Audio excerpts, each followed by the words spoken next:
Hi hello welcome back to my YouTube channel. ഇന്നൊരു അയില മുളകിട്ടതിൻ്റെ recipe നോക്കിയാലോ. എല്ലാവരും ഇങ്ങനെയൊക്കെ തന്നെയായിരിക്കും മീൻകറി ഉണ്ടാക്കുന്നത്. എന്നാലും കുക്കിംഗ് പഠിച്ചു വരുന്നവർക്കും ബാച്ചിലേഴ്സിനും വേണ്ടിയിട്ടുള്ളതാണ് ഈ വീഡിയോ. ആദ്യം തന്നെ ചട്ടി വെച്ചിട്ടുണ്ട്. അതിലേക്ക് ആവശ്യത്തിനുള്ള വെളിച്ചെണ്ണ ഒഴിച്ചു കൊടുക്കുക. ഉലുവയും കടുകും ഒന്ന് പൊട്ടിച്ചെടുക്കുക. ഇനി വേണ്ടത് ചെറിയുള്ളി, വെളുത്തുള്ളി, ഇഞ്ചി, വെളുത്തുള്ളി, പച്ചമുളക്, കറിവേപ്പില ഇതെല്ലാം കൂടെ ആ എണ്ണയിലിട്ട് നല്ലതുപോലെ ഒന്ന് വഴറ്റിയെടുക്കുക. വഴറ്റി വരാൻ ആവശ്യത്തിനുള്ള ഉപ്പ് ചേർത്ത് കൊടുത്തിട്ടുണ്ട്.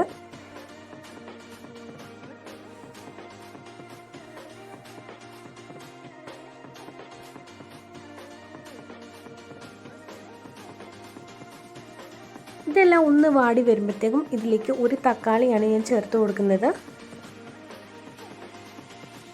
തക്കാളിയും കൂടെ ചേർത്ത് കൊടുത്തിട്ട് ലോ ഫ്ലെയിമിലിട്ട് ഒന്ന് മൂടി വെച്ച് കൊടുക്കാം. തക്കാളി ഉള്ളിയെല്ലാം നല്ലതുപോലെ ഒന്ന് ഉടഞ്ഞു വരണം.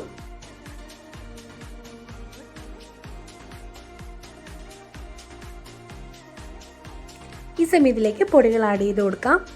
1/4 ടീസ്പൂൺ മഞ്ഞൾപ്പൊടി, 2 ടീസ്പൂൺ മല്ലിപ്പൊടി, 1 ടേബിൾ സ്പൂൺ കാശ്മീരി ചില്ലിയാണ് ചേർത്ത് കൊടുക്കുന്നത്.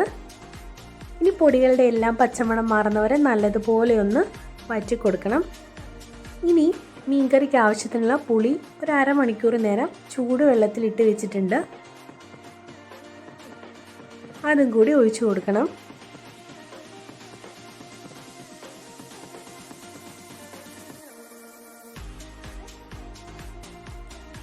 ഇനി ആവശ്യത്തിനുള്ള ഉപ്പും ചേർത്ത് നമുക്ക് എത്രയാണോ ചാറ് വേണ്ടത് അതിനനുസരിച്ച് വെള്ളം ഒഴിച്ചു കൊടുത്തിട്ട് നല്ലതുപോലെ ഒന്ന് ഇത് തിളയ്ക്കണം.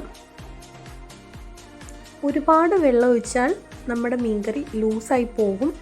അതുകൊണ്ട് നോക്കിയിട്ട് ആവശ്യത്തിന് മാത്രം വെള്ളം ഒഴിച്ചു കൊടുക്കാം. ഞാനിവിടെ 1 കിലോ അയല മീനാണ് എടുത്തിരിക്കുന്നത്.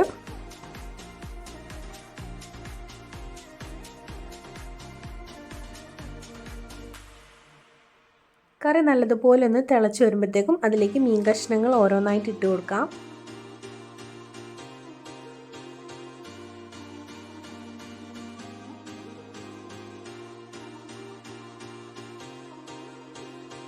നമുക്ക് പെട്ടെന്ന് ഉണ്ടാക്കിയെടുക്കാൻ പറ്റിയൊരു മുളകിട്ട മീൻകറിയുടെ റെസിപ്പിയാണിത്.